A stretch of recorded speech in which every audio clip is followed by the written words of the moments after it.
Vous le verrez pendant la vidéo, mais j'ai un petit problème avec mon micro cette semaine. Est-ce que vous aussi vous l'avez remarqué? Le tableau de décomptage des paix, et apparemment c'est Denji qui est en avance. Bon, je sais pas si c'est forcément utile. Mesdames et messieurs, ici Chaz, on se retrouve aujourd'hui pour la review du chapitre 119 de Chainsaw Man, Voleuse. Et donc, voilà, grand retour de Tatsuki Fujimoto avec Nayuta. Et oui, quel plaisir. Et ça fait penser aussi qu'on est véritablement encore dans une sorte d'introduction pour Chainsaw Man, où on découvre encore les personnages qui étaient annoncés depuis bien longtemps. Et voilà, ça y est, on découvre enfin les règles assez mystérieuses qu'il y a chez Denji. Et c'est vrai que même ces règles, en quelque sorte, on pourrait se dire que c'est certaines règles qui sont plus liées à la bienséance qu'autre chose, tu vois, pour que Denji se comporte comme un être humain normal.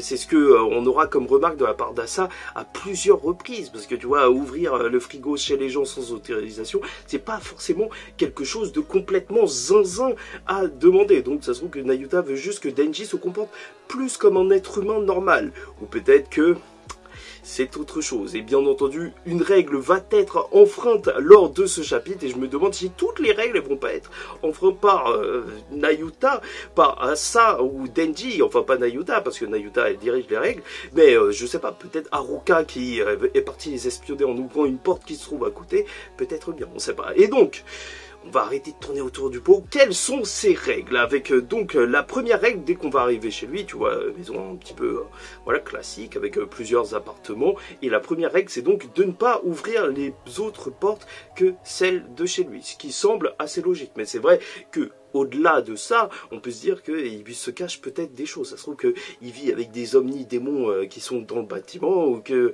justement c'est la société, le public, tu vois, qui est en train de surveiller justement Denji, qui se trouve à côté.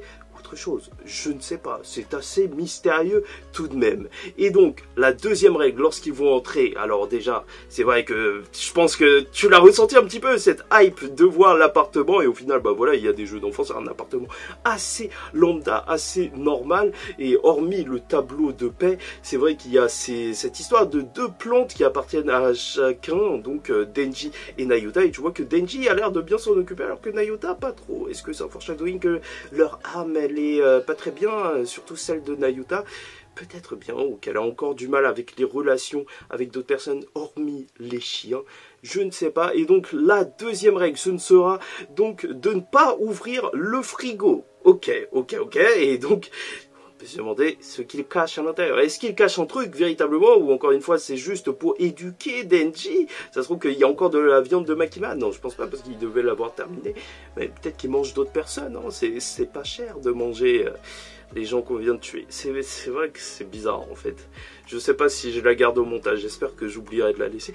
Et donc, ils sont en train de regarder ce film, Asa et Denji, et justement, il va évoquer la troisième règle, c'est de ne pas lui faire de papouille, sinon Nayuta ne sera vraiment pas très contente. Après, cette règle, elles sont tellement spécifiques à une situation donnée qu'on peut se demander si c'est pas déjà arrivé par le passé, en fait. Et si toutes ces règles, elles n'ont pas été mises après que Denji, il ait vu des gens mourir en les ramenant chez lui.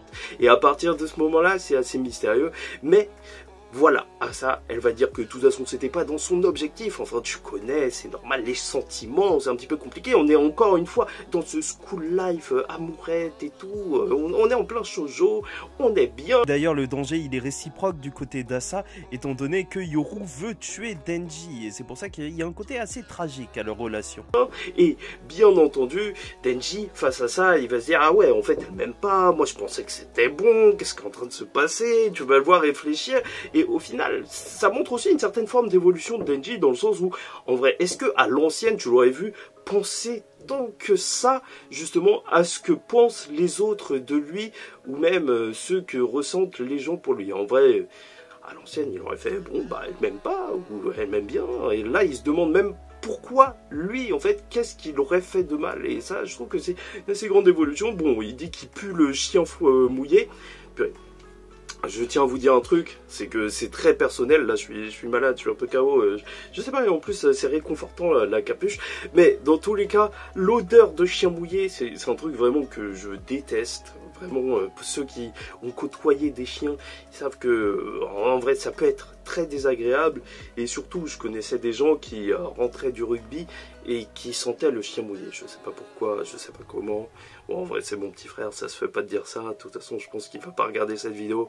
Mais purée, c'est vraiment très très chaud. Surtout qu'on n'a pas de chien, tu vois, ça n'a absolument aucun sens. Mais bon, bref, voilà, il dort avec les chiens, donc c'est peut-être assez normal qu'il ait cette odeur. Et alors qu'il est en train de se questionner par rapport à tout ça, et que le rythme du récit est en fait assez lent, et c'est là où justement Tatsuki Fujimoto est toujours assez fort. C'est parce que quand il se passe un événement marquant, il réussit à le marquer, mais surtout par le rythme de sa narration. Parce que t'as Denji dans ses pensées, donc bien sûr que ça ralentit tout.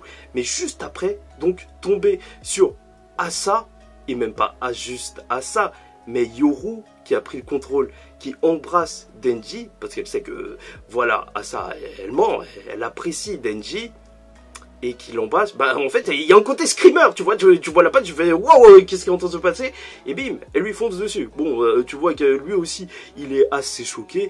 C'est vrai que la première chose qu'on peut essayer de remarquer, c'est qu'elle a la main sur la tête de Denji, donc ça se trouve qu'elle allait tenter direct de le reconstruire, le retransformer en épée, bien évidemment. Et c'est vrai que même pour Denji, là, en plus, ça nous apporte des pistes supplémentaires de compréhension par rapport au fait qu'il n'ait pas été transformé en épée. Parce que là, il le dit en fait, il commençait à bien l'aimer. Donc, en soi, si, il avait des sentiments pour elle. Et donc, c'est pas logique qu'il ne se soit pas transformé en arme. Sauf si, justement, il n'est pas affecté en ayant un cœur de démon, ce qui est largement possible. Comme je vous l'ai dit, voilà, plein de fois, même dans la première partie, il n'était pas forcément affecté par le pouvoir d'autres démons, ou possiblement, bien sûr, que justement Asa, et ça je trouve ça plus intéressant en termes de développement psychologique, même Asa, elle se considère pas justement comme ayant Denji, donc que Denji lui appartient pas, même si lui il l'aime, tant que elle le considère pas comme si il l'aimait véritablement, alors voilà, en fait, peut-être que le problème, il viendrait d'Asa, et de toute façon, on a eu toute cette explication par rapport à l'aquarium, voilà, c'est juste symbolique, le fait que quelque chose lui appartienne ou non, donc vu qu'elle n'a pas forcément confiance en elle, peut-être que c'est à cause de ça. Mais voilà, donc, la troisième règle a été enfreinte, et c'est l'arrivée de Nayuta. Une Nayuta qui, on est obligé déjà de parler doucement de tout ce qui s'est passé parce que c'est une véritable dinguerie ces 3 dernières pages.